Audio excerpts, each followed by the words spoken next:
Bonjour à toutes et tous, bienvenue dans Oser entreprendre. Je suis Victor Skint et chaque mois je rencontre un ou une entrepreneuse qui va me raconter son histoire, c'est sa vision d'entrepreneuriat, ses échecs, ses victoires. Et pour cet épisode, j'ai l'honneur de rencontrer Grégory. Bonjour Grégory. Bonjour Victor. Tu vas bien ? Très bien. Eh ben écoute, je vais bien aussi, très heureux de te rencontrer. Alors Grégory, je l'ai rencontré lors d'une soirée du Lions, un service club. Et voilà, on ne se connaissait pas, on a échangé. Il m'a raconté un peu son histoire. Et là, j'ai vu vraiment une opportunité pour l'inviter au podcast et pour échanger et pour justement transmettre un peu son histoire, ses apprentissages et aux personnes qui souhaitent entreprendre. Grégory, j'ai assez parlé. Est-ce que tu peux te présenter brièvement et puis après on revient sur ton parcours. Alors, donc je m'appelle Grégory Morligan. J'étais passionné par la biologie quand j'étais étudiant en secondaire. Et j'ai entrepris des études de biologie à Louvain-la-Neuve. Ok. Où j'ai fait 3 ans et ma dernière année de mémoire a été faite à Louvain-la-Neuve. Ce qui m'intéressait dans mon parcours en biologie, c'était de comprendre le fonctionnement de la cellule. D'accord. Donc vraiment de comprendre comment la matière était créée à partir de vivants. Mon livre de chevet à l'époque, c'était Le monde du vivant, qui expliquait justement la vie depuis la cellule jusqu'aux écosystèmes. Et c'est ce qui m'a poussé à faire de la biologie. Et puis au terme de ma licence en biologie, j'ai eu l'occasion de travailler 2 ans dans le laboratoire où j'ai fait mon mémoire. À l'époque, on travaillait sur de l'immunothérapie, donc immunologie contre le cancer. On étudiait comment le système immunitaire pouvait défendre notre corps contre les cellules cancéreuses. Et ensuite, j'ai repris une entreprise familiale, une entreprise qui avait été créée par mon père 6 ans plus tôt, qui était une entreprise de menuiserie. Parce qu'il s'était séparé d'un associé, je l'avais aidé, puis j'étais intéressé par ce côté d'entreprendre. Je me sentais à l'étroit dans un laboratoire. Et donc je voulais avoir plus de monde, j'avais un manque de contacts sociaux et l'envie de développer quelque chose. Et à l'époque, voilà, on travaillait évidemment au laboratoire sur de l'informatique, sur des bases de données et voir comment on pouvait appliquer ça à une entreprise familiale. Donc on est vraiment démarré de la base. Il y avait la structure, il y avait les ouvriers, mais au niveau du bureau et des process, on était vraiment au départ. C'est assez marrant parce que tu viens d'un milieu universitaire, laboratoire scientifique, et directement basculer dans un milieu manuel. Ouais. Est-ce que tu avais déjà des bases de menuiserie ou est-ce que tu étais vraiment en tant que support administratif ? Quel était ton rôle en fait dans... Et donc en fait, aucune base en menuiserie. Maintenant, au niveau de tout ce qui était manuel, tout ce qui est métier manuel, c'est quelque chose que j'aime bien. Et donc travailler mes mains, c'est quelque chose que j'aime faire. D'abord par du bricolage et puis après, là, évidemment, de façon plus sérieuse. Mais surtout, ce qui s'est passé, c'est que... j'ai travaillé pendant 2 ans, en étant administrateur, mais j'ai travaillé 2 ans avec mes ouvriers. Et donc, en journée... Sur le terrain ? Sur le terrain. Et donc, en journée, je partais avec eux, je réalisais mon chantier avec eux, et au soir, je commençais mes tâches administratives. Alors pour moi, c'est beaucoup d'importance, parce que vous imaginez l'image de quelqu'un qui arrive de Bruxelles avec un diplôme universitaire, qui est le fusil patron, et qui va dire « Bon les gars, un diplôme universitaire, je vais un petit peu vous expliquer comment on va travailler. » Donc déjà, je voulais savoir comment ils travaillaient, et surtout d'être confronté aux problèmes auxquels les hommes, tous les jours, étaient confrontés. Alors ça m'a beaucoup servi pour justement affiner des études de prix, et puis ensuite voir comment on pouvait améliorer la performance. Et pendant cette phase-là, évidemment, j'ai acquis une légitimité. Le fait de faire le même travail qu'eux, dans les mêmes conditions, ça m'a beaucoup aidé par la suite. Et donc justement, pour quelqu'un qui souhaite entreprendre, et encore une fois, il peut arriver à un stade de management, gérer une équipe, tu conseillerais plutôt d'aller d'abord sur le terrain pour connaître vraiment les différentes problématiques et encore une fois cette vision du terrain avant de se mettre à son poste de manager. Oui, la première réflexion que je m'étais faite, c'est voilà, j'arrive dans un milieu que je ne connais pas du tout Et donc, ni en économie. Alors, j'avais repris des cours de soir à la FECAM, aux hôtels de la FECAM en gestion, comptabilité, analyse de bilan et même informatique. Donc évidemment, il y a un volet formation qui est important, mais c'est aussi un avantage. Et se dire, mais le travail réel, c'est quoi? Mes hommes, qu'est-ce qu'ils font? Et une fois qu'on vit avec eux leur journée, on peut vraiment voir comment on peut améliorer le process à partir de la base. Donc je n'ai pas considéré ça comme un désavantage, mais au contraire, comme un avantage de tout réapprendre depuis le départ. Alors il faut savoir que quand on forme un menuisier complet, c'est 1 an, plus ou moins. Bon, là, moi j'étais sur... Il n'y a qu'un porte-manteau qui traîne quelque part par ici. Non. Non, pas de porte-manteau. Pas de souci. Les aléas du direct. Pas de souci. Et donc là, en 2 ans, c'était plus long. Mais moi, je voulais connaître tous les secteurs. On aille depuis la charpenterie jusqu'à l'installation des portes coupe-feu ou des choses comme ça. Et donc, évidemment, 2 ans, c'est long. On ne peut pas se permettre, pour quelqu'un qui va lancer une entreprise, de dire je vais passer 2 ans avec mes hommes. Il faut savoir que c'était 8 heures en pause avec mes hommes, en placement avec mes hommes, et puis après, c'était quand même 4 heures de travail à la maison. C'est des journées de 12 heures. Ouais. Mais je pense que si aujourd'hui je vais prendre une entreprise que je ne connais pas du tout, eh bien, j'irai travailler avec le personnel au moins pendant, en tout cas à chaque poste, pendant 2-3 jours. Ok. Pour se dire, ben voilà, quelle est la pénibilité de chaque poste, quelles sont les tâches récurrentes qui ne sont vraiment pas agréables, comment on peut les répartir au niveau de l'ensemble du process, les interactions avec le client. Donc c'est sûr que, quelle que soit l'entreprise, je ne partirai pas en démarrant d'un bureau. Ok, d'accord. Et donc, ni d'un ordinateur. et du coup, à cette époque, tu passes vraiment, et tu fais une croix sur tout ce qui était la biologie. Ou est-ce que tu avais encore des affinités avec cette Alors, une croix au niveau professionnel. Mm-hmm. Oui, parce que évidemment, c'est pas possible. La biologie, en tout cas la biotechnologie, c'est quelque chose qui évolue tellement vite qu'une fois que vous allez quitter pendant 1 an, c'est même impensable d'y revenir. Ouais. Et donc, oui, une croix au niveau professionnel. Mais par contre, au niveau de mon envie d'être dans la nature, dans la construction, on a quand même la chance d'avoir pas mal de congés. Donc 4 semaines, notamment au niveau du mois de juillet. Ouais. Et donc ces 4 semaines, en famille, avec mon épouse et mes enfants, on partait dans des réserves naturelles. Okay. Et donc le point commun à tous nos voyages, c'était la réserve naturelle. Un endroit préservé où on peut encore observer la faune, la flore comme intacte. Et c'était quoi le but alors d'aller là? Le plaisir. Uniquement le plaisir. Il n'y avait pas de recherche, c'était pas... Je ne suis pas impliqué dans des programmes de recherche où maintenant on peut prendre beaucoup de plaisir au niveau personnel et on peut monter son savoir sans bien sûr. voilà. Mais c'est pas possible sur 4 semaines et puis l'entreprise est tellement prenante que je voulais faire ça à temps plein. D'accord. Et tu as fait combien de temps alors en tant que manager gestionnaire de... Donc maintenant 25 ans en tant que patron d'entreprise. 25 ans. Tu es encore dans l'entreprise? Alors actuellement je ne suis plus dans l'entreprise, mais je continue à conseiller l'entreprise. Okay. Donc l'entreprise a été transmise au fur et à mesure, petit à petit, à Jean-François, qui était notre commercial de l'entreprise. D'accord. Et j'accompagne Jean-François dans sa démarche. Alors au départ c'était pour 1 an ou 2, et puis ensuite ça fonctionne bien. On a, on va dire, des niveaux de process qui sont différents. Jean-François il se rend dans le quotidien. Et moi j'ai le temps là maintenant d'avoir peut-être une vision un peu long terme pour l'entreprise et de lui soumettre des propositions, et lui après en tant que l'entreprise choisir. Et donc concrètement 25 ans alors vraiment actif. Ouais. 25 ans actif. Et ce qui s'est passé il y a maintenant 10 ans, en 2014.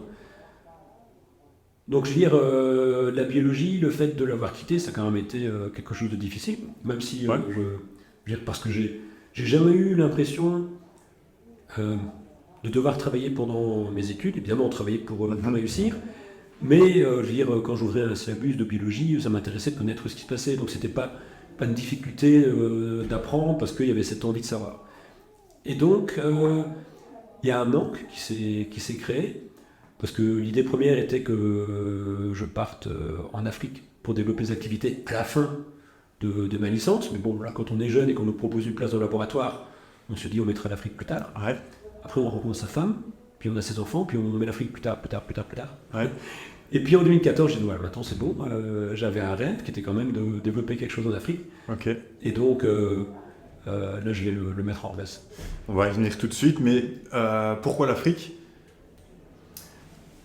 Alors pourquoi l'Afrique, c'est difficile, certainement parce que j'étais baigné par les images de documentaires avec la savane africaine, et parce que l'Afrique, pour moi, ça représente encore le continent, pas, je vais dire le terme qui pourrait choquer, mais je vais dire, il a encore cet aspect naturel primitif, dans le sens que la nature, à certains endroits, n'a pas été dénaturée. Ok. On la rencontre comme elle était il y a 300 000 ans. Et moi, ces lieux-là sont d'une ressource incroyable pour moi. J'ai besoin de me retrouver dans un environnement et de savoir que dans cet environnement-là, mes ancêtres, il y a 200-300 000 ans, ont évolué comme moi, à pied, dans cet environnement-là. Là, C'est là que c'est super intéressant d'avoir cet échange avec toi, parce que les jeunes, on va dire, d'aujourd'hui, ou même, même je pense que de chaque période, de chaque génération, c'était l'Amérique, l'Australie, maintenant on parle même de Dubaï, etc., avec tout ce côté technologie, entrepreneuriat, et toi justement c'est retour aux sources, retour à la genèse, on va dire, de l'humanité en Afrique, et je trouve ça assez intéressant. Alors, il y a sur le continent africain une sagesse, et on découvre cette sagesse quand on parle avec soit des guides, ou soit même, je veux dire, un chef de village qui n'a pas de technologie, qui n'a pas de facilité, mais qui a un mode de réflexion très nature, très logique, qui, moi, me ressource beaucoup. Et donc, de nos rencontres africaines, c'est sûr qu'au niveau personnel, j'en retire quelque chose. Aussi, peut-être, à l'heure actuelle, on peut avoir l'accès à tout de manière très très rapide. Tout à fait. Que ce soit l'information, ou je dirais que ce soit son business, si ça marche bien, au niveau de richesse ou de choses comme ça, au niveau d'une commande. On tape, on commande, demain on est livré. Et évidemment, en Afrique, tout est beaucoup plus long. Mais pour moi, cette lenteur, elle décuple le plaisir. D'accord. C'est-à-dire que quand vous êtes à la recherche de quelque chose et que vous devez vous investir, mais que vous n'allez avoir le résultat de cet investissement que plus tard, et pas dans l'immédiateté, eh bien, ça vous procure un plaisir qui sera beaucoup plus intense au moment où vous allez avoir ces choses. Et ça, c'est, pour moi, en tout cas, une grande partie de la sagesse africaine.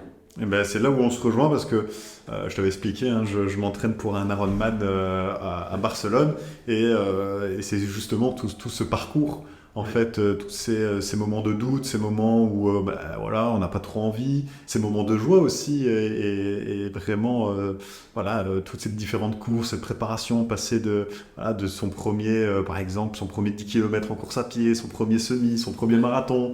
La même chose pour la natation et le vélo, et c'est vraiment ça aussi que je recherche dans l'Ironman, c'est tout ce parcours-là pour arriver à un point.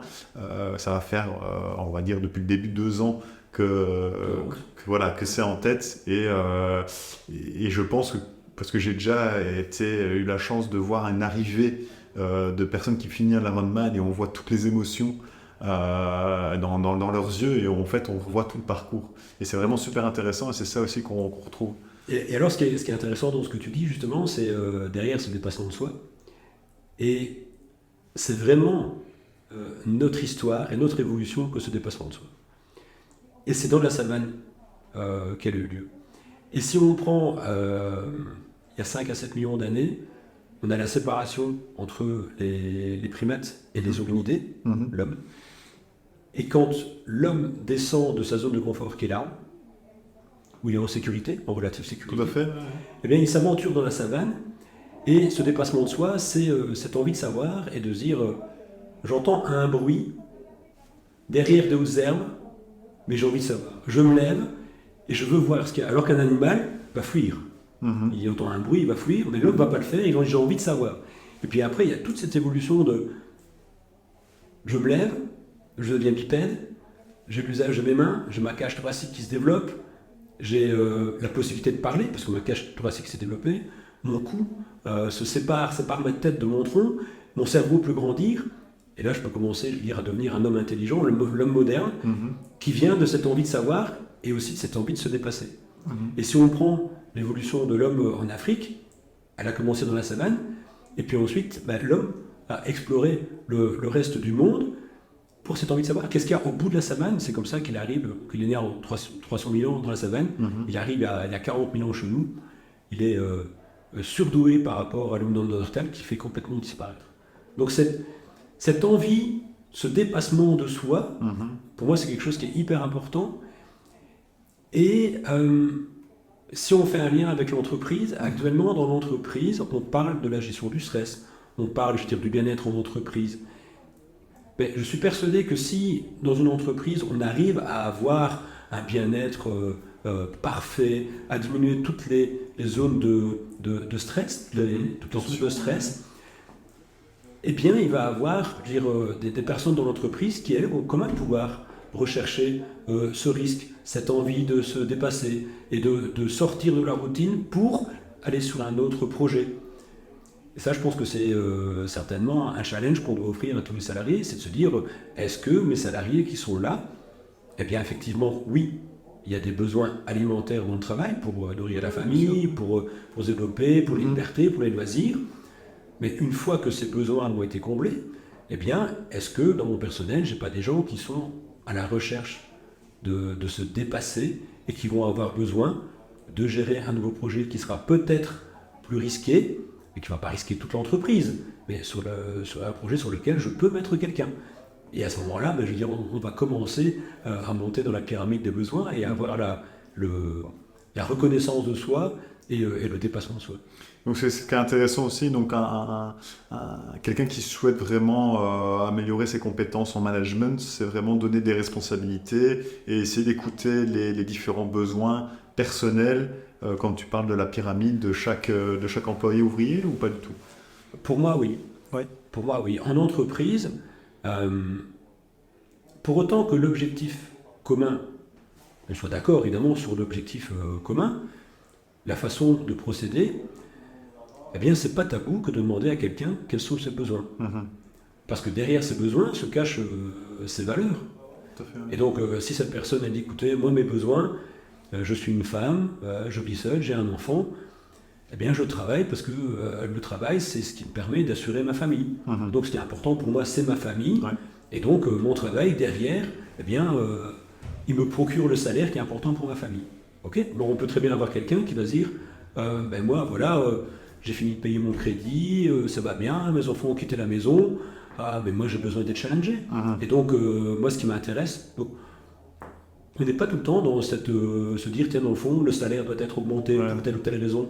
Mais si maintenant vous dites à quelqu'un, on doit augmenter ton salaire, il va dire oui.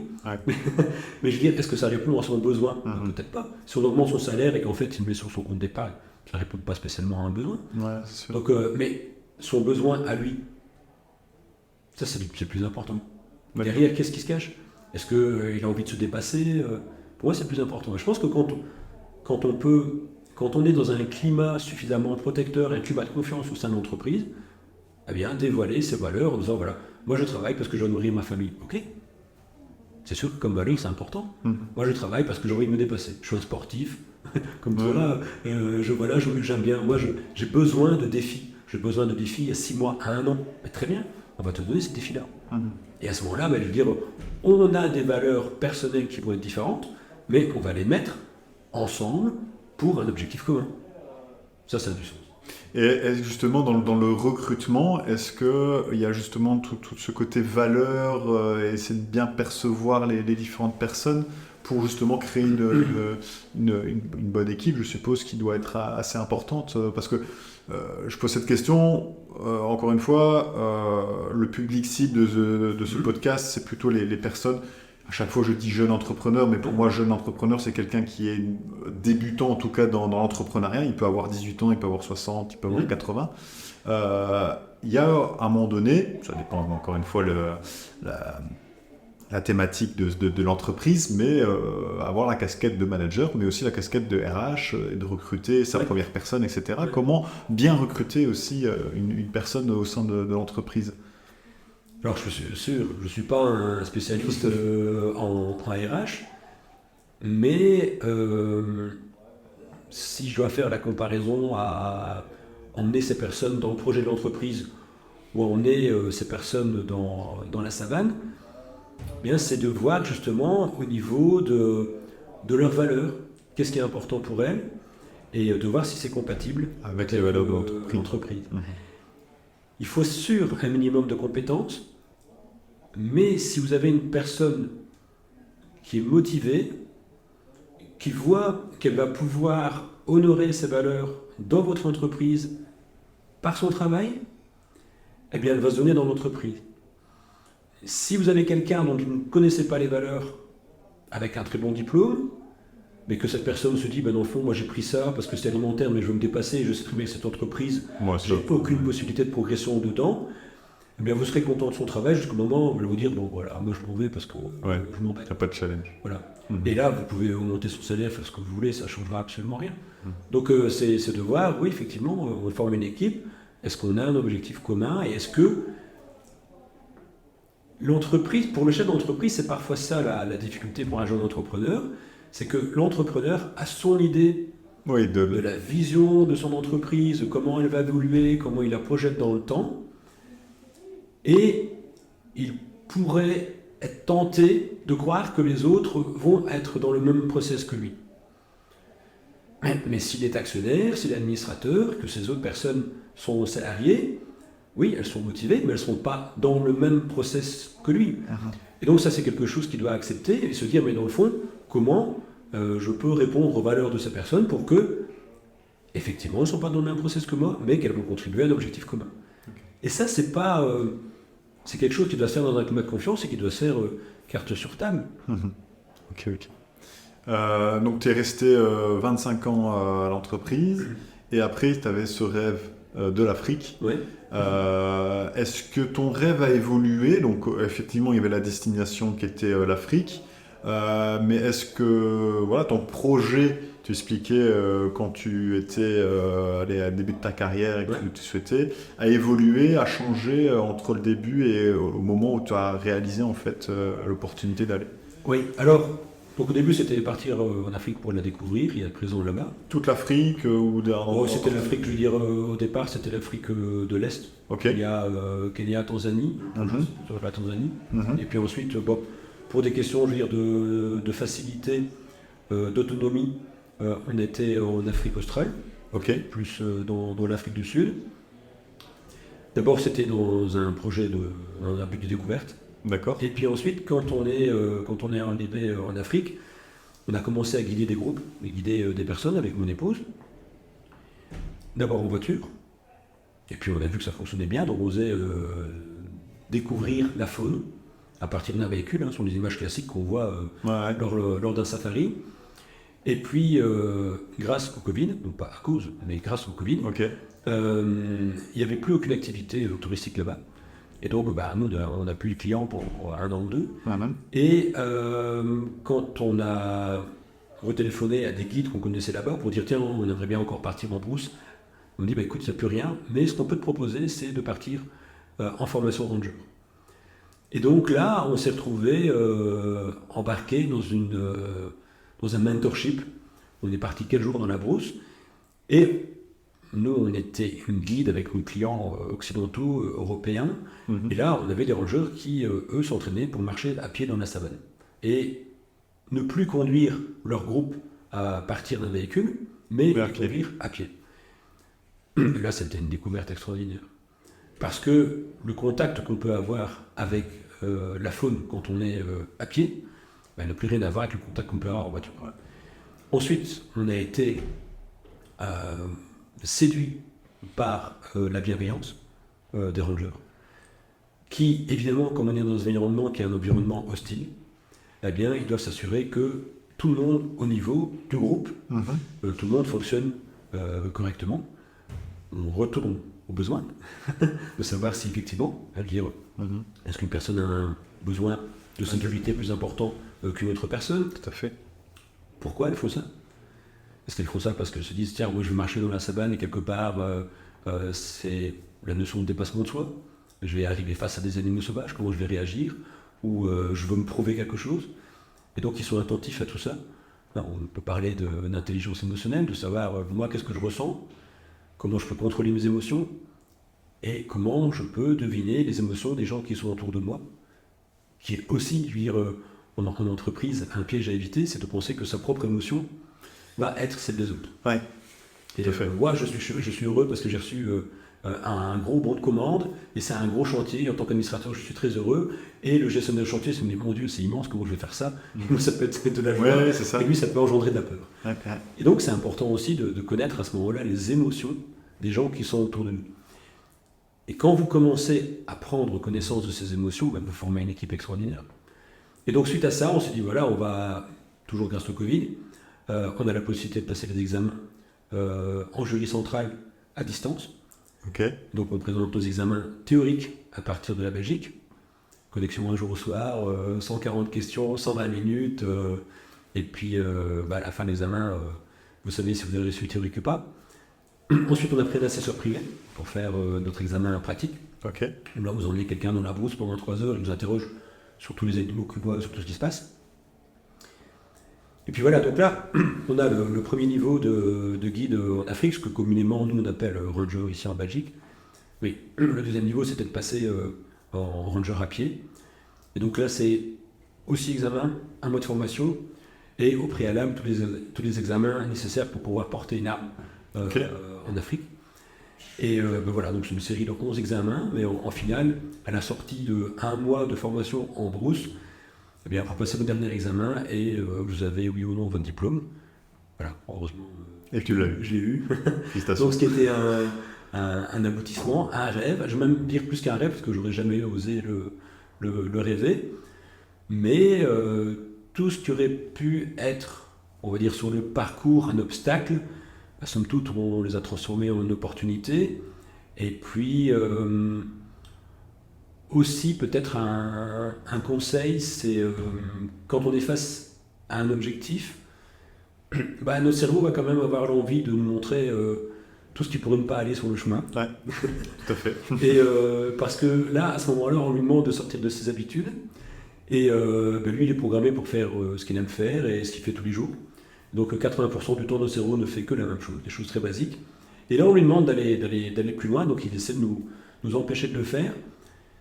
Mais si on est bien entouré et si on peut commencer à projeter des images positives de ce que ça va être mon métier après, de quel est l'état, on va dire, projeté idéal dans lequel je peux m'identifier, mais à ce moment-là, ouais, effectivement, on commence à avoir une vision des choses qui est différente. Et c'est certainement pas quelque chose d'arrogant, mais il ne faut pas avoir peur de se dire, tiens, je me lance, c'est l'objectif, même si effectivement, on peut se dire, ce ne sera peut-être pas atteignable.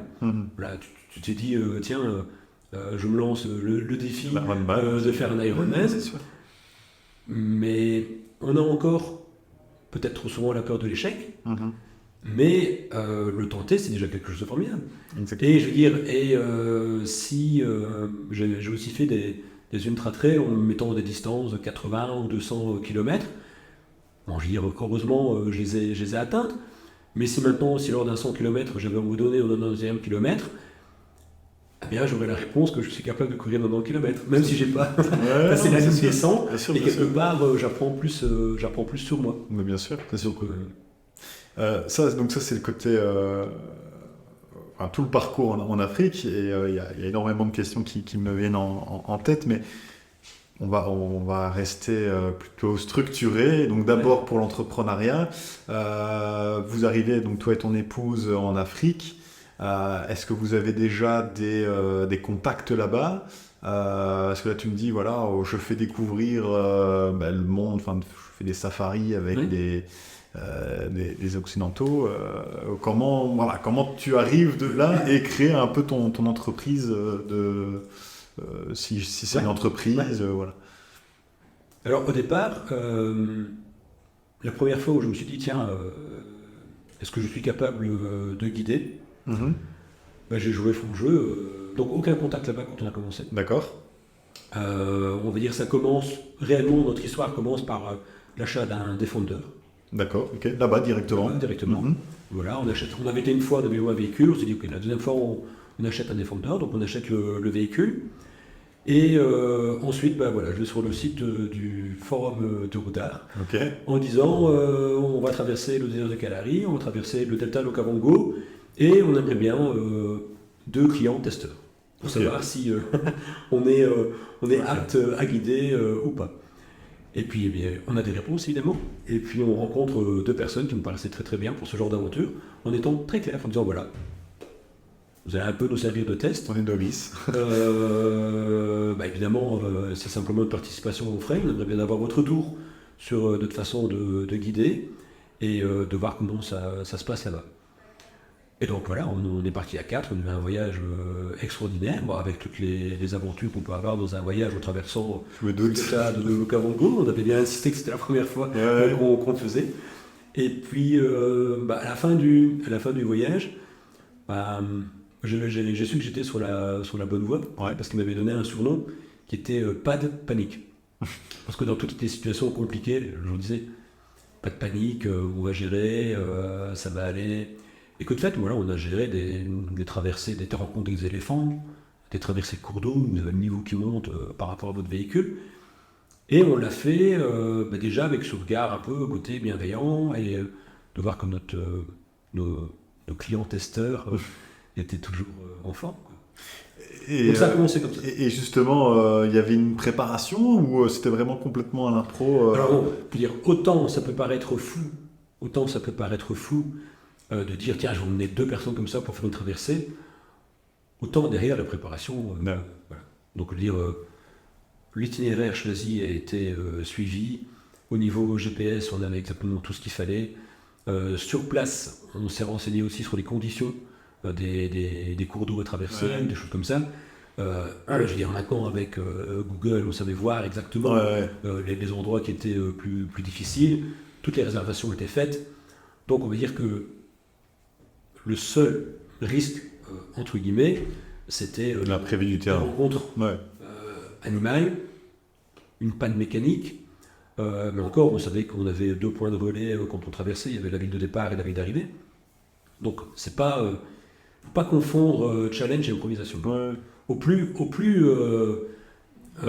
challenge, compliqué, au plus il faut... Plus un nom de préparation. Bien sûr. Si on prend je veux dire, nom de préparation et challenge, là c'est de l'inconscience. Ah ouais, non, ça c'est sûr.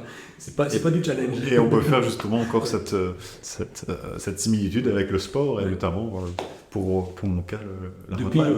on l'a retraversé 3 fois l'Okavango, toujours dans des bonnes circonstances. Et justement, pourquoi ce lieu en particulier, Okavango? L'Okavango qui est situé au Botswana. Alors pourquoi?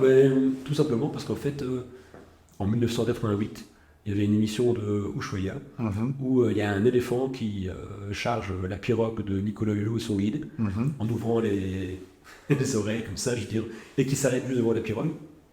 Et ça, c'est dommage, j'étais resté chez moi. Et voilà, c'était Okavango. Oui, et tu voulais voir l'éléphant voilà, on l'a vu, on s'est fait charger par un éléphant aussi, ça s'est bien passé.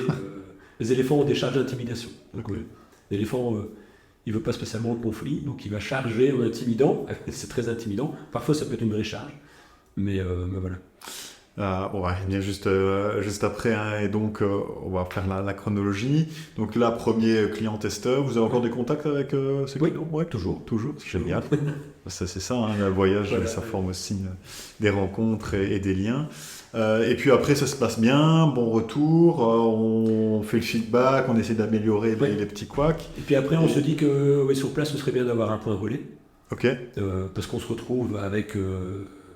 à chaque fois, entre les groupes, on emmène c'est des nuits à l'hôtel. Mhm. Donc c'est quand même beaucoup de logistique et de, je veux dire, Bah d'inconfort oui, c'est ça. Ouais. entre les différents groupes, surtout que quand on emmène des groupes, on est en campement ou à la Belle Étoile ou en tente, et donc on n'a pas vraiment beaucoup de confort, et on voulait récupérer entre les groupes, toujours grâce au Covid, donc il y a maintenant 4 ans, plus ou moins. Bon, ouais. Oui, 4 ans. 4 ans, ouais.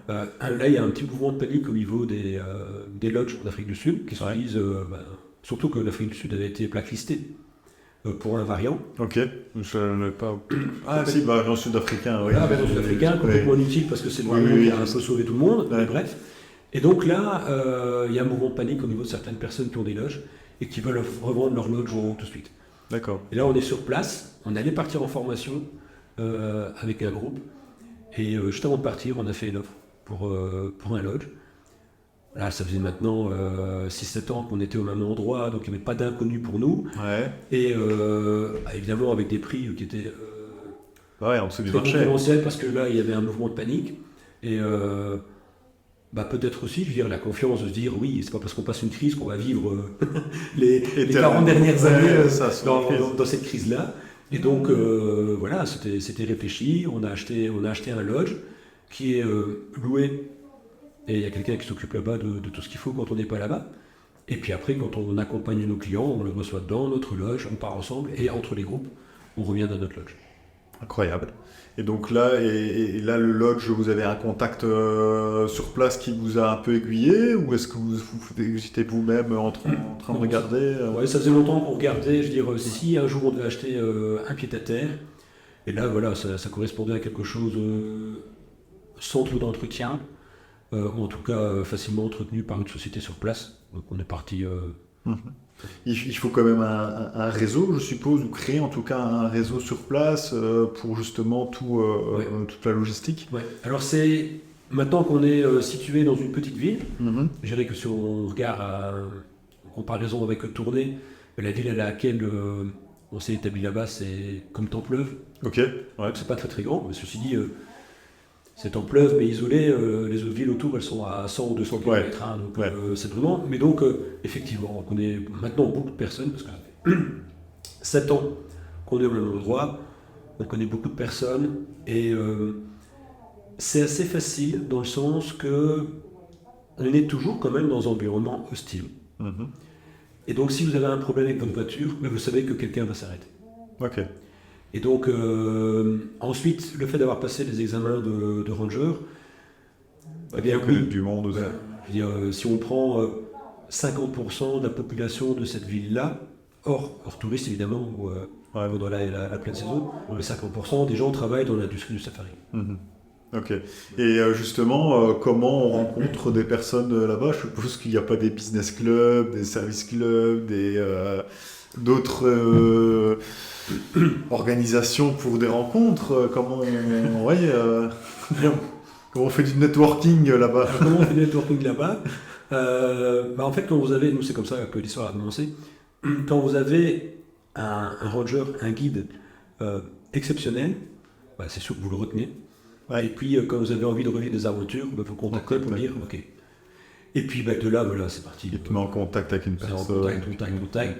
Bon, un exemple, dire notre lodge est situé à 5 minutes d'un bar qui est le départ et le point de rassemblement de tous les rangers de la région. Ok. On est à 5 minutes des bureaux de l'AFGASA, qui est la Filial Association of South Africa, Mhm. où on est membre. Donc, je veux dire, il y a moins de monde, donc on réseaute très très vite. Ok. Et justement, je vous demandais, est-ce qu'il faut des autorisations quand on se lance comme ça, pendant que vous avez fait votre truc, votre voyage testeur, est-ce qu'il fallait des autorisations ou il faut pas... C'est relativement libre. Ok. Après, au niveau de tout ce qui est lodge, oui. Au niveau de tout ce qui est affiliation à la Fédération des guides, oui, évidemment. Si par exemple on prend l'examen de tir, donc l'examen de tir, c'est l'examen qu'on fait avant d'obtenir son diplôme de ranger rapide. Et cet examen de tir, il a une validité de 3 ans. Et donc il faut régulièrement, quand on se sent prêt, dire voilà, je représente mon examen pour que ce soit prolongé de 3 ans. 3 ans, ouais. Au niveau de la fédération, c'est très bien gardé. Vous allez sur Internet, vous savez les qualifications de chaque guide. Vous avez sur le site, vous avez les qualifications. Et pour tout ce qui est justement les côtés finances, est-ce que c'est une comptabilité différente, que ce soit l'entreprise est Oui. en Amérique du Sud, en Belgique Alors au départ, on avait monté une entreprise en Afrique du Sud. Ouais. Et puis, en fait, on s'est rendu compte que ça ne servait pas à grand-chose parce qu'on pouvait très bien fonctionner sous la même structure que ce qu'on avait ici. Et donc, on a décidé de rapatrier ça sous la structure qui est en Belgique. Ok, d'accord. Voilà. Le lodge, évidemment, est en Afrique du Sud. Ouais. Mais sinon, au niveau de la structure de voyage, d'accompagnement, elle est en Belgique. Ok. Et maintenant, côté communication, promotion, comment vous faites pour avoir des clients ? En fait, on ne fait pas grand-chose. Non. Dans le sens que c'est le bouche-oreille qui fonctionne. On essaie de dire aux personnes qui sont intéressées, surtout, ce qu'on vous propose, c'est vraiment des loges de petite dimension. Des endroits qui sont vraiment perdus, qui ne sont pas dans des grandes agences de tourisme, mais donc ça nécessite d'être réservé longtemps à l'avance. On a choisi des loges qui étaient avec une vraie valeur ajoutée au niveau écologie. Donc on est loin, mais très très loin du greenwashing. C'est d'ailleurs pour cette raison-là que je ne veux pas communiquer de manière sur l'écologie des loges qu'on a choisies. Quand les gens me demandent, on aborde la question, mais j'ai pas envie d'en faire un argumentaire, parce que justement, je trouve que les notions d'écologie elles sont tellement bafouées parfois par le marketing que j'ai pas envie d'en parler. Mais si on pose la question, oui, on travaille avec des loges qui vont puiser leur eau dans le sol, qui fonctionnent avec une petite batterie, avec un panneau solaire, et donc vous avez tout ce qu'il vous faut pour vivre. Mais vous ne serez pas dans la piscine de débordement, dans un milieu où la majorité de la population a des problèmes d'eau. Donc on ne veut pas ça, ça n'a pas de sens. Moi je pense que c'était clairement partie du tourisme d'avant. Alors maintenant, on n'a même pas l'impression de faire du tourisme. Et c'est pour ça que il y a un volet qui vient de se rajouter au niveau de nos voyages. C'est que les personnes se disent, oui, effectivement, quand on vous suit, il y a une reconnexion à la nature qui se fait, on a fait des choses qu'on n'aurait jamais osé faire tout seul ou dont on se sentait capable. Dormir en tente, en écoutant un lion qui est à 2 km, ou je vais dire dormir en tente et voir une hyène qui tourne autour du camp. Et on se dit, mais on n'aurait jamais imaginé ça. Alors déjà, ils n'auraient pas trouvé en agence, ça c'est sûr. Mais ils se disent oui, et malgré ça, ben voilà, on peut être bien, on peut être sur un environnement qui est hostile. Et donc il y a vraiment cette reconnexion avec la nature. Et c'est aussi pour cette raison-là qu'on propose depuis cette année-ci des formations pour chefs d'entreprise dans la savane. Parce que ils n'ont pas d'autre possibilité que d'utiliser la bienveillance avec le groupe. On est forcé à la bienveillance et on est forcé à l'esprit de groupe quand on a un environnement hostile. Et ici, actuellement, dans l'entreprise, de par la facilité dont on peut se procurer ce qu'on veut, sont des notions qui ont été oubliées. La notion vraiment du travail d'équipe en partageant ses valeurs, on en a parlé tantôt, ou cette notion de je suis bienveillant pour l'autre parce que lui il va être bienveillant pour moi. Il faut se rendre compte que quand on emmène un groupe, on a des gens qui n'ont parfois jamais campé.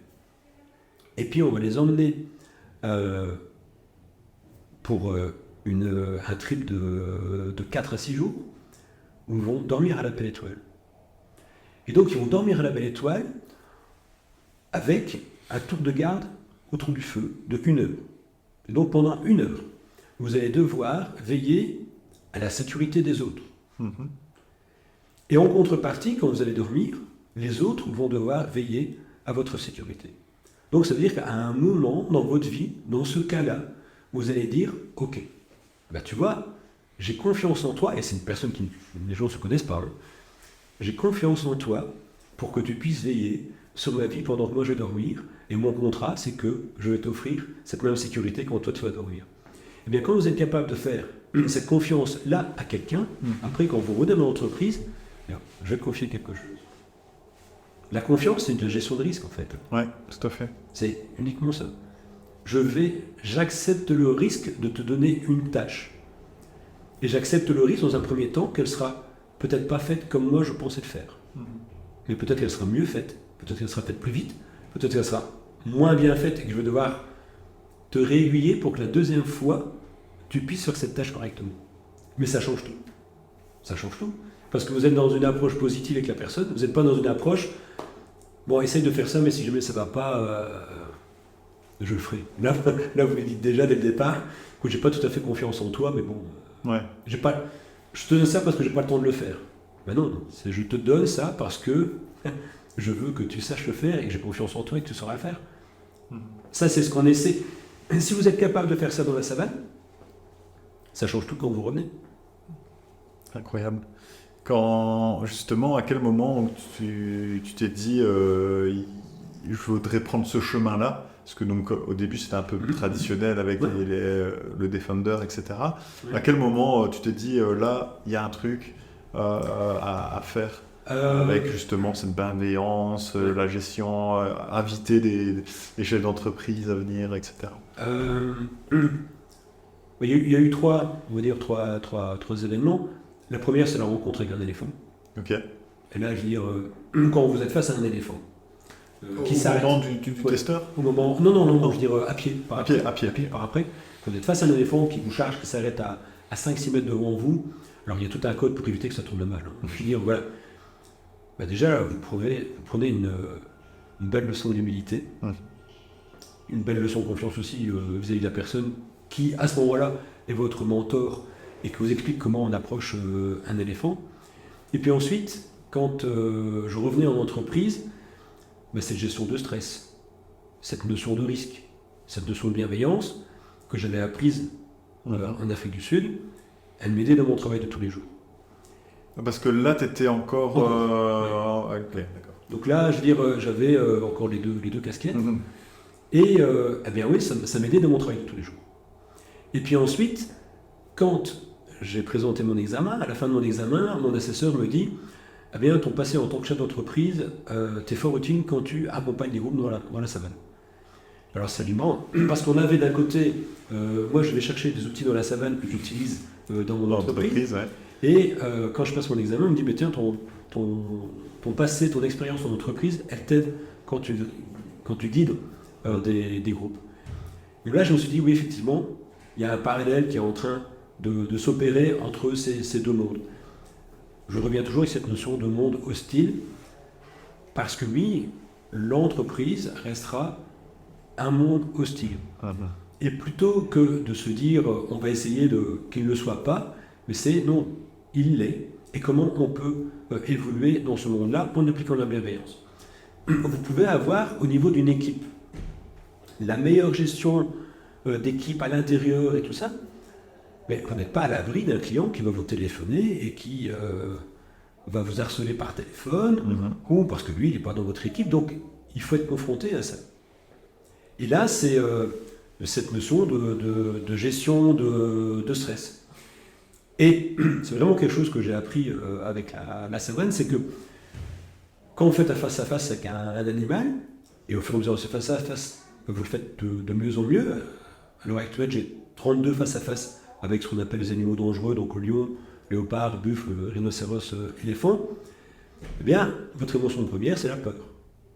Et Même au bout de la 32e mais tour. toujours. Mais toujours. Les gens disent, ah mais non, il n'a pas peur parce que en fait, il est habitué, il a vu des éléphants. C'est ça la notion de la peur. Vous êtes chez vous, le premier mois vous êtes dans un appartement, il y a une porte qui claque. Ça vous fait sursauter, vous avez peur. 10 ans après, la porte elle claque, vous sursautez, vous avez peur. Donc, on ne s'habitue pas. Par contre, ce qui va changer, c'est la façon dont vous allez traiter cette peur. Ouais. Donc, La gestion de l'émotion, en fait. Voilà. La peur, évidemment, vous l'avez. Si, dans un temps très court, vous savez remplacer cette émotion par une détermination, par la responsabilité qui est du groupe, eh bien à ce moment-là, la peur disparaît très très vite. Mais ça va toujours commencer par la peur.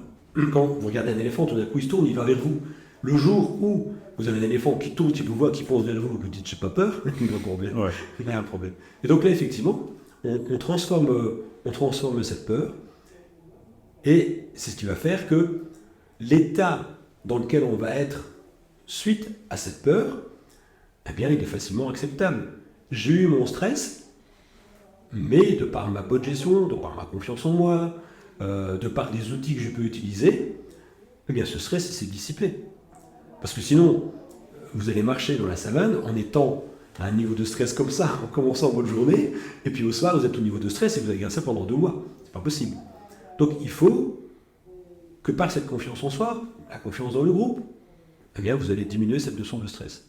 Et comme ça, vous pouvez avoir, ah oui, vous avez rencontré un éléphant, et puis après, vous allez chercher de l'eau au bord de la rivière, vous savez qu'il y a des crocodiles, c'est aussi une situation qui est stressante, mais vous allez accepter que cette situation stressante ne soit que pendant un bref instant, mais pas pendant toute votre journée.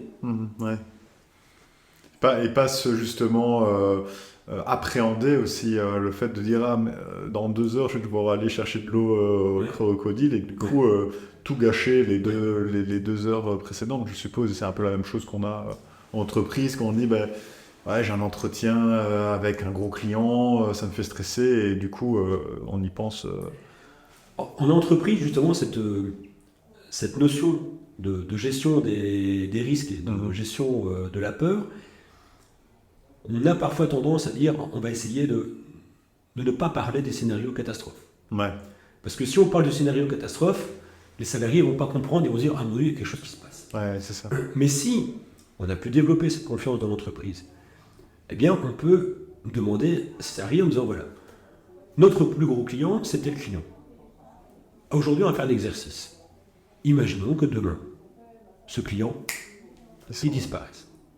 Eh bien, j'aimerais bien qu'on travaille sur un scénario, chacun, pour que, ou qu'on débriefe ensemble, de dire comment on peut rebondir face à ça. Alors déjà, il y a peut-être une notion de stress, parce que les gens vont dire pourquoi ils nous parlent de ça? Donc on part peut-être pas de zéro. Mais peut-être que le client, il a eu des mauvais contacts avec, ou il a peur que. Donc ils vont peut-être déjà jouer à ce jeu, mais avec un niveau de stress qui est peut-être plus élevé que le niveau normal. Mais si à ce moment-là, il y a des scénarios qui sont établis, et que quelques mois plus tard, pour une raison ou pour une autre, on est face à un autre client qui disparaît, ou qu'on doit utiliser ces scénarios, ben, au moins ils existent. Et ensuite, ils ont été établis à un moment où le niveau de stress était minimal. Parce que imaginez maintenant que la situation soit vraie. Et que vous dites au gars, écoute, on doit travailler sur un scénario parce que notre gros client il est parti. Mais là, la personne doit dire, ah oui, mais moi, mes besoins, c'est ma famille, c'est mon loyer. Et là, il n'est plus en train de penser au client. Ouais. Il est en train de penser aux conséquences personnelles de ce qui se passe. Ouais. Alors que quand on fait le scénario en dehors d'un contexte réel, il se dit, ok, là, je peux travailler sur un scénario. Pourquoi? Parce que la gestion des émotions, c'est justement le fait que parce que l'émotion est importante, liée au stress, elle va nous empêcher de fonctionner normalement. Et donc, il y a vraiment un lien entre si je veux performer, si je veux que mon équipe soit performante, opérationnelle, eh bien, il faut qu'elle sache manager le stress. Parce que le stress va venir au niveau de votre hippocampe, qui est le centre qui génère les émotions, eh bien, complètement perturber votre émotion et votre façon d'analyser la situation. Et c'est quand vous avez un événement qui se passe et que vous dites à quelqu'un, vite, va chercher, je sais pas, c'est en train de brûler, va chercher l'extincteur. Ah, l'extincteur, il est où l'extincteur? Vas-y, bouge. Mais oui, pourquoi? Parce que la situation est tellement stressante qu'en fait, à ce moment-là, il n'est pas apte à une bonne réflexion. Mais si on a fait ces scénarios avant, ça marche. Donc en fait, d'après ce que je comprends, vraiment la plus grande, comment dire, le plus grand défaut entre guillemets de l'homme, c'est le stress, c'est la gestion au stress, en tout cas en entreprise, et comment il réagit. Alors j'aime bien d'être à contre-courant, pas pour plaisir d'être à contre-courant. Non, mais on nous dit souvent, ah mais le stress c'est la maladie du siècle. Franchement, moi je pense que si on compare le stress qu'ont connu les premiers hommes, quand ils sont en train de chasser le mammouth, Le stress que nous, on peut avoir quand on est sur la piste d'un lion et qu'on sait qu'on est en train de le suivre et que fatalement, on peut se retrouver face à face avec ce lion. Mais je suis désolé, il n'est pas comparable au stress d'une personne qui va se trouver derrière son bureau et qui va prendre un appel téléphonique d'un client désagréable. C'est pas comparable. Par contre, il y a quelque chose qui diffère entre ces différentes situations. C'est que dans la première situation où vous suivez votre lion dans la brousse, ça correspond à vos valeurs. À partir du moment où je subis un stress, mais qui correspond à ma valeur, ça m'aide à le supporter. Ok. Parce que effectivement, les premiers hommes ont dû chasser le mammouth, où ils savent très bien qu'ils peuvent perdre leur vie en chassant le mammouth, mais c'est ça où on ne mange pas. Donc il y a cette balance entre j'accepte le stress occasionné par la situation, et parce que ça correspond, mais je veux dire, soit à mes besoins vitaux, soit à mes valeurs. Donc moi, effectivement, oui, j'ai un stress quand je suis une piste. Vous suivez une piste d'un buffle, et vous vous rendez compte que vous êtes tellement près que toute la boue qu'il a déposée sur les branches, elle vient de se déposer sur votre chemise quand vous passez. Donc vous savez qu'il est très proche de vous. Évidemment qu'il y a un stress. Mais ce n'est pas un stress qui me dérange. Pas dire que c'est un stress positif, mais ce n'est pas un stress négatif. Il y a aussi une deuxième raison qui pour moi diffère du gros stress qu'on peut avoir dans la savane et du stress qu'on peut avoir en entreprise, c'est que dans la savane, tous les stress évitables ont été évités. Et là, on peut se poser si dans l'entreprise, les stress évitables ont-ils été évités. Et c'est clair que pour cette personne au bureau ou pour cette personne au téléphone, qui se fait, on va dire, parce que c'est le premier contact, et qui va se faire engueuler 3 fois sur la journée parce que dans l'équipe de placement, il y a un process qui n'a pas été mis au point et qu'elle a déjà parlé 3-4 fois de ce problème à son boss et que le boss n'a pas fait le travail pour dire que ce soit réglé au niveau des clients, eh bien, à ce moment-là, ça devient un stress qui peut être évitable. Et donc, pour moi, il n'est plus acceptable. Et c'est pour ça que les gens ont difficile à l'accepter. Et c'est aussi intéressant parce que là, ça me fait penser aussi au fait de se mettre dans la peau de l'autre personne et pas le prendre personnellement. Et c'est à chaque fois aussi que j'essaye, moi, personnellement, de le faire, quand par exemple, j'ai un problème avec une facture ou alors avec mon opérateur téléphonique et que j'ai directement une personne qui n'est pas la cause, en fait. Et à chaque fois, j'essaye justement de ne pas m'énerver et me dire, bon voilà, je sais que vous êtes pour rien, mais bon, ça fait 3 fois que j'essaye de téléphoner parce que j'ai un souci, j'arrive pas à voir mon réseau, on m'a dit que c'était réparé, c'est pas réparé. Enfin, c'est ça aussi, je pense, l'important, c'est de se mettre à la place de l'autre et de ne pas tout prendre aussi personnellement. Et c'est ça aussi je pense qu'on en avait discuté lors de notre premier échange avec les animaux, c'est que les animaux, ils ne t'attaquent pas personnellement toi, en fait. Voilà. Il n'y a pas dans le rapport à l'autre, lors de la conversation, une question d'ego. Quand on marche dans la savane, on respecte les lois fondamentales de la savane. Et si on prend la 4e loi, qui est pour moi la plus importante, c'est évite tout conflit inutile. Et les 3 autres? Oh là, on peut partir sur... Ah, ok. On y reviendra.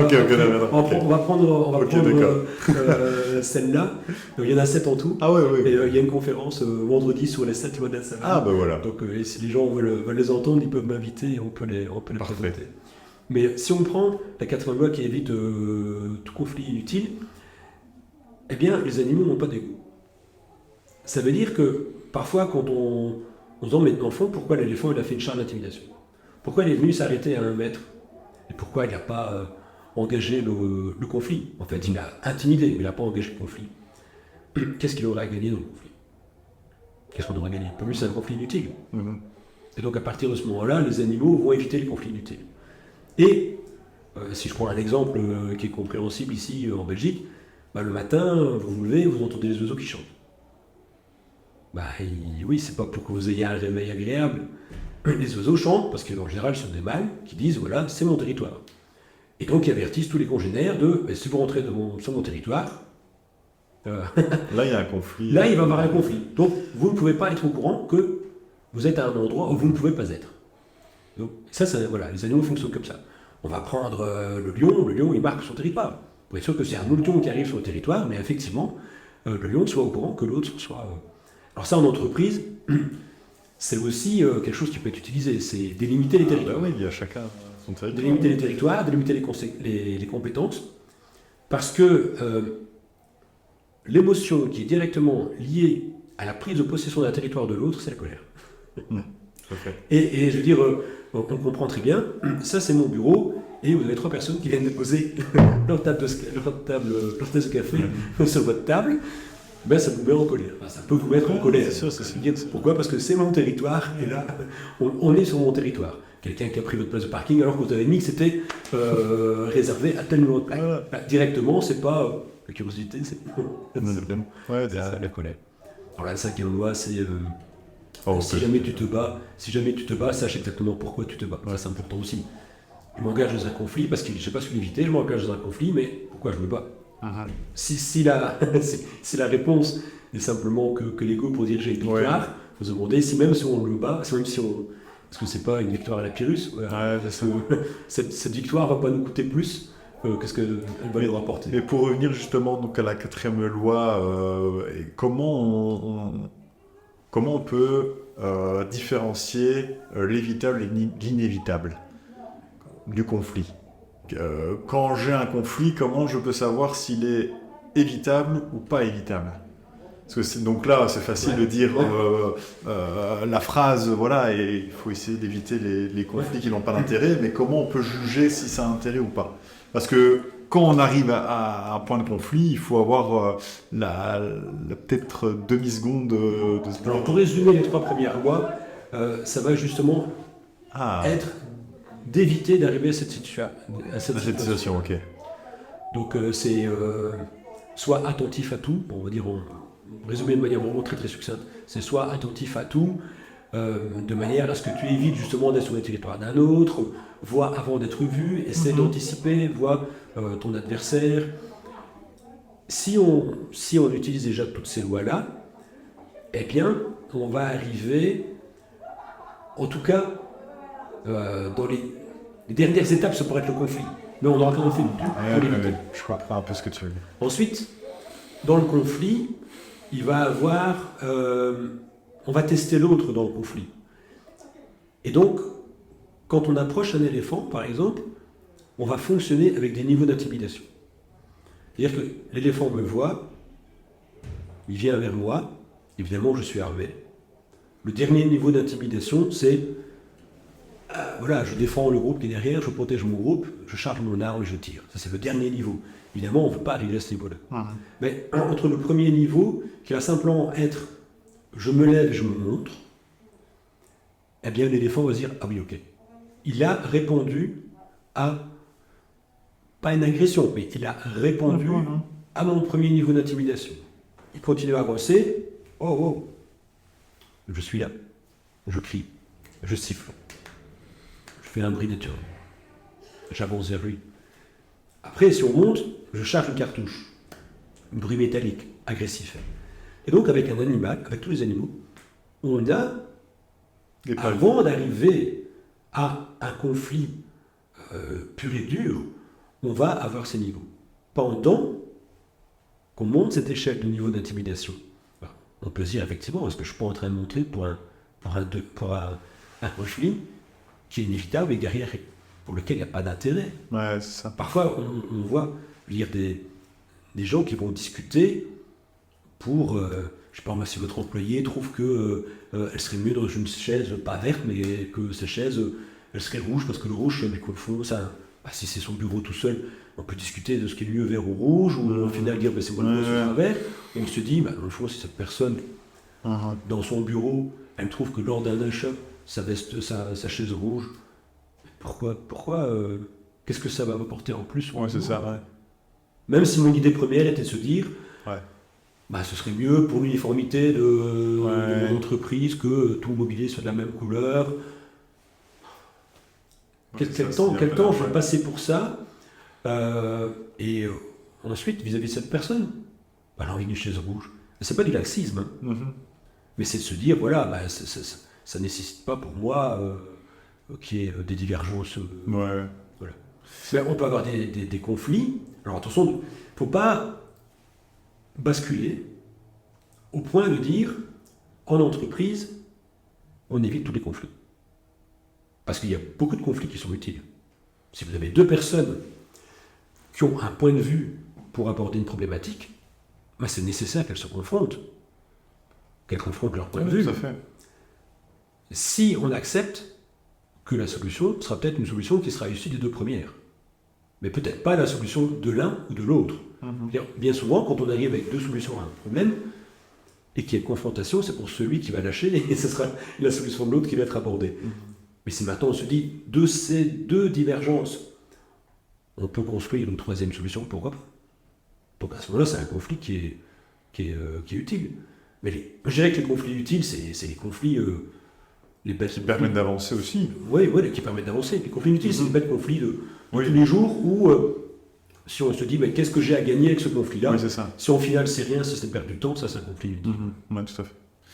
Pour revenir un petit peu aussi à côté organisation de tes safaris, comment tu structures justement? Est-ce que c'est toujours le même itinéraire ou est-ce que tu, en fonction du groupe ou en fonction je sais pas, Ouais. d'autres... Donc en fait, on a développé éléments. des thématiques Ok. qui correspondent justement à différents mois de l'année. Au mois d'avril, on sera plus sur des thématiques de famille. Et donc là, on part en safari en véhicule, on se suit en 4x4, et on fait un bel itinéraire à la frontière du Zimbabwe, toujours en Afrique du Sud, de la Zimbabwe. On redescend et on va passer quelques jours à pied, mais à partir d'un lodge, donc en étoile. On part, on revient. Et donc comme ça, on a une bonne connaissance de la faune, on a une bonne immersion dans la faune, et c'est un voyage qui peut se faire en famille. Ok. Ensuite, on va avoir au mois de juillet, au mois d'août, des voyages qui seront plus des voyages aventure, Ok. où là, on va avoir des personnes qui vont dire, ben voilà, moi je veux ce dépassement de moi, j'aimerais bien partir soit avec tente ou soit sans tente, et je veux dormir à la belle étoile, je veux marcher pendant 5-6 jours, on est dans quelque chose qui sera plus sportif, on est dans la notion de trek, mais on peut très bien faire du trek et rencontrer un éléphant ou un buffle ou un rhinocéros. Et là, on sent que le public n'est pas le même et le public a cette envie de se mettre en confiance et de se dépasser. Et les gens me disent, quand on vient d'un voyage comme celui-là, eh bien, après les décisions qu'on prend, on a acquis un niveau de confiance qui nous permet de prendre des décisions qu'au départ, on ne pensait pas spécialement. Ensuite, au mois d'octobre, on a un voyage qui va être un voyage plus... On va mélanger l'aspect faune, safari, et un aspect plus culturel, rencontre avec des personnes, notamment au sein d'une association où on travaille pendant un jour pour faire la vaccination de chiens autour du FUGAP. C'est un projet qu'on supporte là-bas. Et vraiment, les gens viennent pour mettre la main à la pâte, mais c'est le cas de dire, vraiment, on vient pour vacciner les chiens, tenir les chiens, les laver. Donc, ça va durer un jour, et puis après, on va les mettre en rapport avec la communauté pour qu'ils aient une bonne image de l'Afrique, dans son entièreté, hein, avec les belles choses et je veux dire, la difficulté de la vie de tous les jours. Et puis, là, j'enchaîne sur un voyage photo, qui est un voyage de 10 jours au même endroit, mais vraiment concentré technique photo. Ok. Et Donc ensuite, tu es photographe. voilà, j'avais repris des cours de photo à Lille et à Paris. D'accord. Et pour dire de maîtriser la photographie. Ah, du mal. En studio aussi, Ok. en studio et photographie animalière. Et donc là, pendant 10 jours, on donne une formation photo. Et ensuite, le dernier voyage de l'année, c'est une formation où pendant 6 jours, on va mélanger safari à pied, safari en voiture et formation. Ok. Donc on part au matin, 3 heures à pied ou en voiture.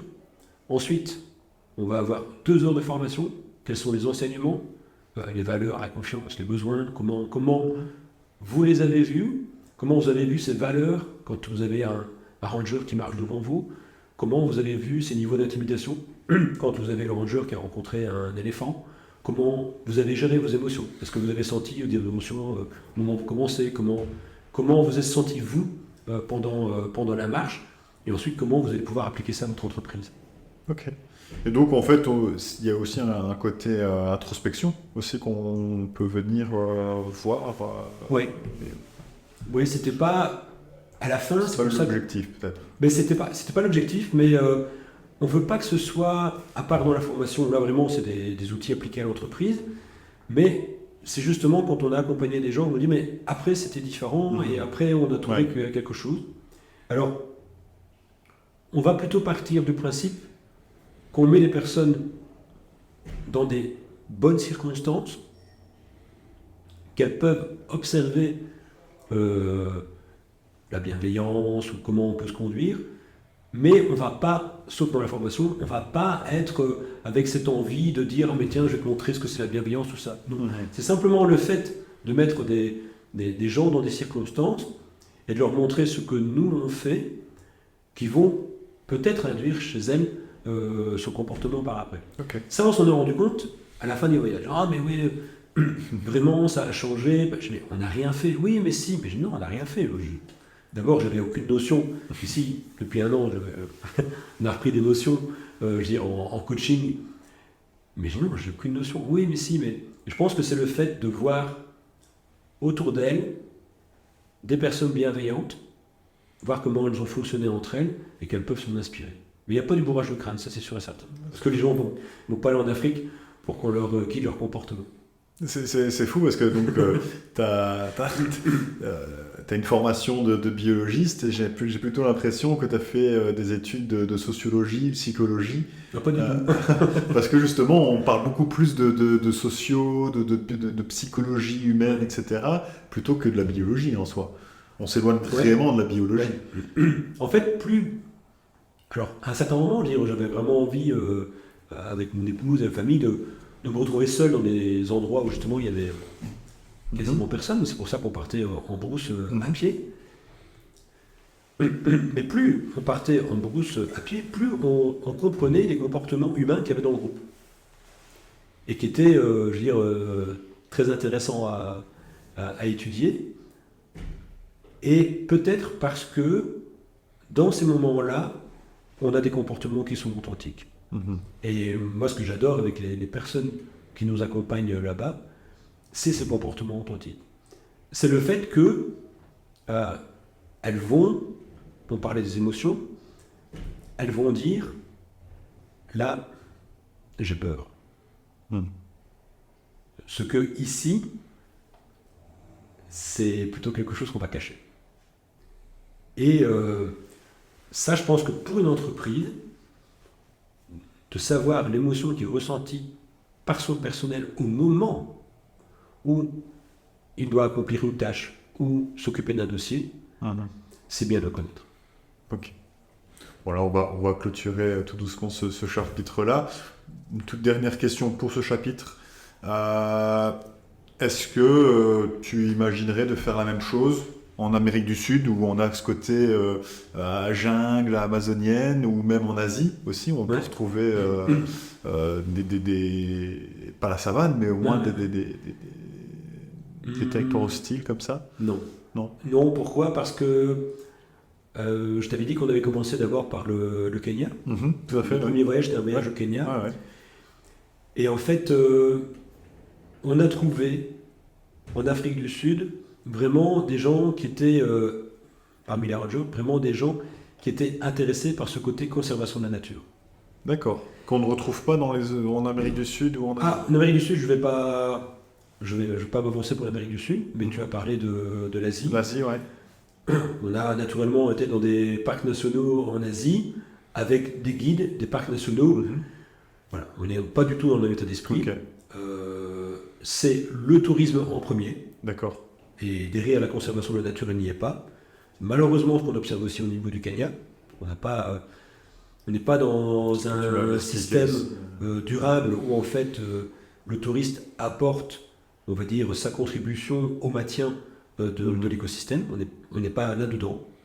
On a un écosystème qui se dégrade avec pourtant des richesses pas les richesses du pays, mais en tout cas les richesses apportées Ouais. par les touristes ne sont pas réinjectées dans le système. Donc l'Amérique du Sud, là je ne me prononce pas parce que je ne sais pas, enfin, je dirais Ouais. pas le faire là-bas, ça c'est sûr et certain, mais je ne sais pas comment elle gère ses parcs nationaux. L'Asie, non, pas du tout, quoi. Ok. Malheureusement, alors peut-être aussi à cause de la densité de population. La densité de population en Afrique du Sud, c'est 30 personnes par kilomètre carré, pour 300 pour la Belgique. Mhm. Et dans la zone où on est plutôt à 3 personnes par kilomètre carré. Ok. Et donc c'est clair qu'on peut laisser l'espace pour la nature.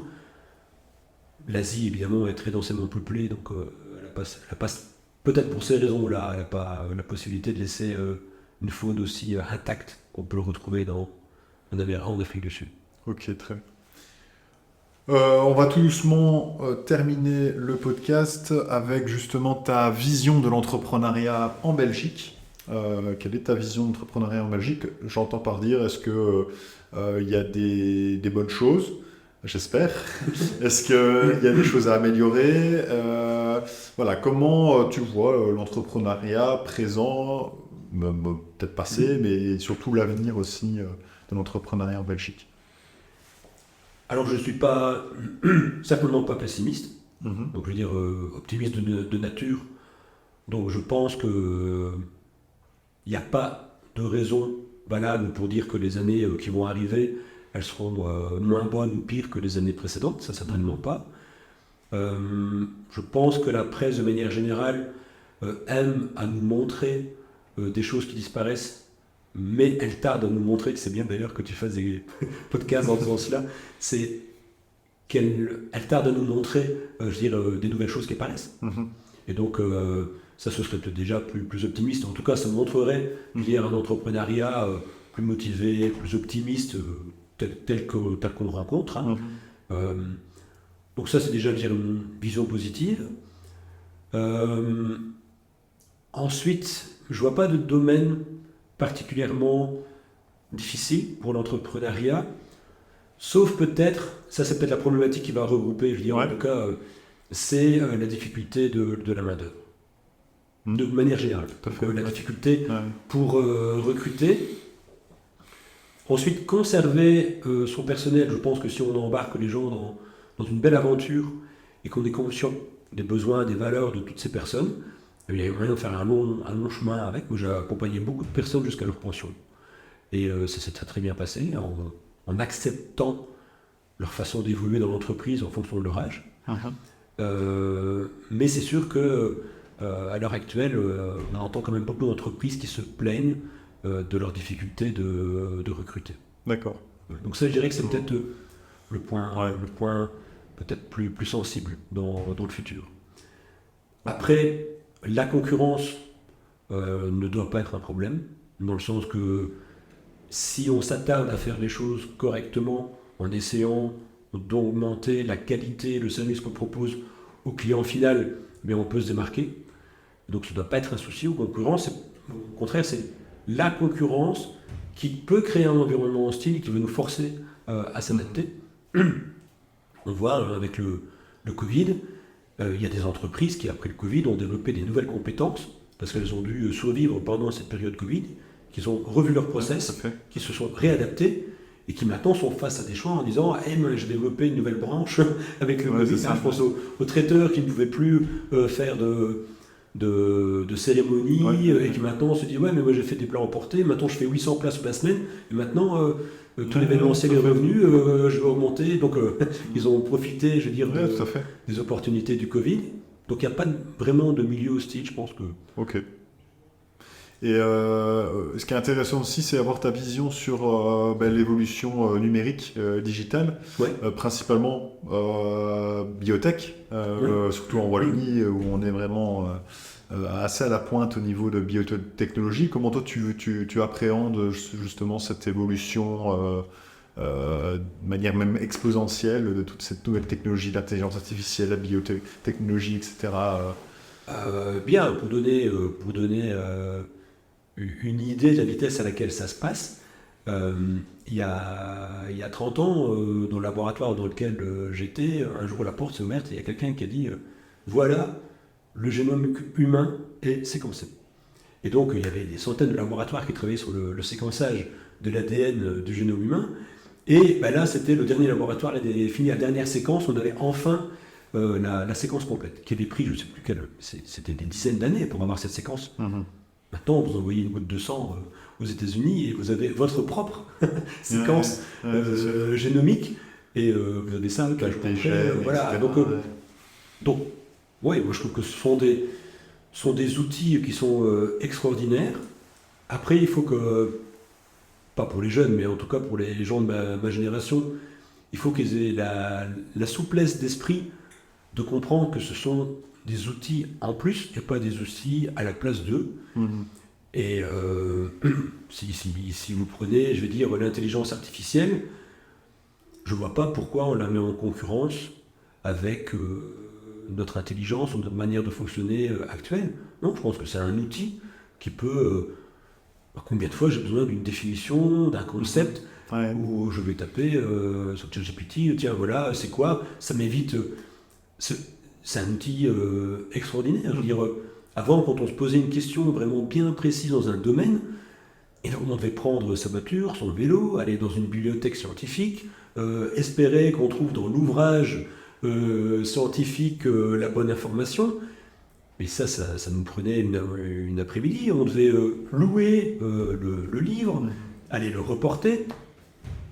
Vous avez l'information et en 5 minutes, vous n'avez pas bougé de votre chaise. Elle a été donnée de manière gratuite, parce que c'est quand même extraordinaire qu'elle soit donnée de manière peut-être paiement sous une autre façon. Mais voilà, dire, en tout cas, oui, on a un accès à l'information qui peut révolutionner les choses. Donc moi, je vois aucun, au contraire, des outils en plus, quoi. Est-ce que justement tu l'utilises en Afrique du Sud, toutes ces technologies, ou tu fais vraiment, quand tu es en Afrique du Sud, tu mets les technologies...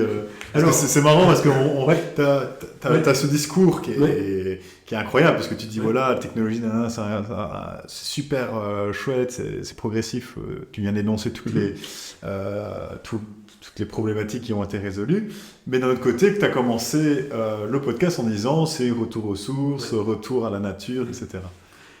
Alors, il y a un exemple qui va illustrer ça, c'est quand on apprend à guider dans la brousse, on doit évidemment être hyper fiable. Là, on arrive peut-être aux limites de la technologie qui peut être la fiabilité. À savoir que la technologie est capable de tout, mais est-ce qu'elle peut être capable de tout le temps et surtout au moment où on en aura besoin? Concrètement, ça veut dire quoi? Quand on emmène en brousse, eh bien, on va nous montrer une carte. On va devoir mémoriser. Carte papier, Qu'on ne pourra pas utiliser. Mais on va devoir la mémoriser pour que quand on emmène des personnes pendant 3 heures, eh bien, on puisse se repérer par rapport au relief, se repérer par rapport à l'hydrographie, au fleuve, et pour être sûr de les ramener au point de départ. Mais en même temps, on va avoir, et c'est obligatoire, on ne peut pas s'aventurer en brousse sans ça, on va avoir un signal GPS. Un GPS. Mais on ne pourrait pas dire, ben voilà, moi c'est bon, hein, les gars, j'ai programmé le circuit qu'on allait faire sur mon GPS, et on va partir, et signal, problème. Oui, voilà. C'est ça. Savoir quand même utiliser. Okay. Donc dans ces circonstances-là, il faut qu'en finale, vous ayez encore la... Tout à fait. Voilà. Si maintenant on reparle de l'intelligence artificielle, oui, c'est un outil, ça ne vous dispensera pas de faire des études. Tout à fait. Non, mais c'est sûr. En fait, ce qui est intéressant, c'est de se dire, ok, on a la technologie et qui va encore évoluer de manière exponentielle les prochaines années, les prochains mois, mais il faut aussi se dire, si jamais ça ne va pas au moment où on a besoin, il faut quand même avoir les compétences de pouvoir se débrouiller sans cette technologie. Et je veux dire que si je compare l'intelligence artificielle à un GPS, bah oui, votre vision, votre circuit, votre tracé, ça c'est vous. Qu'après, je veux dire, vous allez rajouter de l'intelligence artificielle dessus pour ne pas vous perdre. d'accord, mais votre vision, elle est propre à vous.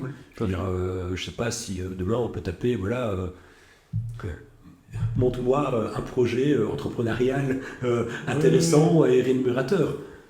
Non, votre projet, c'est vous. Votre particularité, c'est vous. Tout à fait. De toute façon, l'intelligence artificielle va se baser sur des choses qui ont été créées par l'intelligence normale. Elle va collecter ces informations et vous donner l'information le plus rapide. Tout à fait. Elle va collecter. Mais on a la chance d'avoir 2 filles qui travaillent soit en imagerie, une qui travaille, qui est vétérinaire, et l'autre qui travaille avec une thèse de doctorat sur la malaria, et elle travaille avec l'intelligence artificielle. Bah oui. Donc oui, voilà, ce sont des outils qui sont révolutionnaires. On peut avoir une information beaucoup plus rapide, on peut la donner au niveau des États, en disant voilà votre population extrapolée dans l'année, même dans la savane. Vous envoyez un drone qui va photographier, et puis vous allez donner le spectre émis, le spectre de couleurs émis par les animaux, et vous dire voilà, ça c'est un éléphant, ça c'est un zèbre, ça c'est un rhinocéros. Et puis, une fois que vous aurez donné à votre programme les codes de ce spectre couleur, vous le renvoyez une deuxième fois, il vous donne, voilà, mais j'ai compris que c'était ça, vous analysez les photos, il dit, bah non, là tu t'es trompé, c'est pas un éléphant, c'est un rhinocéros. Et donc, ah oui, et puis la deuxième fois, quand il revient, je dis, c'est ça. donc demain, vous allez faire un comptage, bah, vous envoyez votre drone, et vous avez vos informations. Imaginez, il y a 30 ans, faire un comptage. Donc, si vous avez envie même de mettre cet outil-là au niveau de la préservation de la nature, bah, c'est très simple, ça va coûter nettement moins. Ça va pas stresser les animaux si on fait ça hors d'habitude. Ce sont des outils extraordinaires. Ok. Dernière question du podcast, la fameuse question, le conseil que tu donnerais à un entrepreneur qui souhaite entreprendre et commencer l'entrepreneuriat. Alors, le conseil que je pourrais donner, je vais encore le reprendre en faisant une métaphore avec la savane. Ouais. Si vous êtes face à un animal qui vous fonce dessus, la posture que vous devez avoir, c'est celle d'un homme debout, ou d'une femme. Ouais. À savoir, je me tiens debout devant l'animal, ne pas courir, rester face à lui, et c'est probablement ce comportement-là qui va arrêter la charge. Si vous mettez à courir, l'animal va courir après. Mais si vous restez debout face à cet animal, mais vous êtes dans les meilleures circonstances pour affronter l'animal sans rentrer spécialement en conflit. Si maintenant je veux transposer ça à l'entrepreneur, c'est de voir si ses connaissances, ce qu'il pense, ses valeurs, est-ce qu'elles vont être alignées avec ses émotions, donc ce qui l'anime tous les jours, est-ce que je veux dire dans son travail, les émotions qu'il ressent sont des bonnes émotions, et est-ce qu'au niveau de ses actes, c'est également aligné? Est-ce que ce que je fais, est-ce que ce que je pense, ce que je vis, et ce que je fais tous les jours, c'est un alignement? Si c'est le cas, eh bien à ce moment-là, vous êtes, on va dire, dans un cercle qui ne peut être que prometteur. Si maintenant vous avez des valeurs, mais que dans votre travail, vous faites le contraire, vous n'êtes pas en train de les nourrir, parce que vous avez l'idée de la protection de la nature, mais votre travail de tous les jours, fatalement, c'est un travail qui ne va pas dans le sens de la protection de la nature, qu'au niveau des émotions, ça vous crée un malaise, ça ne sera pas durable. Donc je pense qu'à partir du moment où il y a cet alignement, pour l'entrepreneur, il va devoir s'adapter. Qu'il n'y ait pas de dissonance cognitive. Quoi. Pardon ? Qu'il n'y ait pas de dissonance cognitive. Ouais. Vraiment, est-ce que son travail, je veux dire, au jour le jour, il en retire des émotions qui sont intéressantes. Ok. Écoute, merci beaucoup en tout cas. Allez, merci. 1h30. Tu vois. On a dépassé. Tout à fait. Ben voilà, merci beaucoup en tout cas pour cet échange super enrichissant, comme à chaque fois. J'espère que les auditeurs et les auditrices vont aussi avoir autant de plaisir que moi à t'écouter. On reste en contact. Plein de succès aussi pour la prochaine et sûrement pas cette année puisque c'est complet, mais d'office, je ferai un safari avec toi, ça me tente en tout cas. Avec plaisir. De me challenger. Allez, merci, à bientôt. Allez, Victor, merci.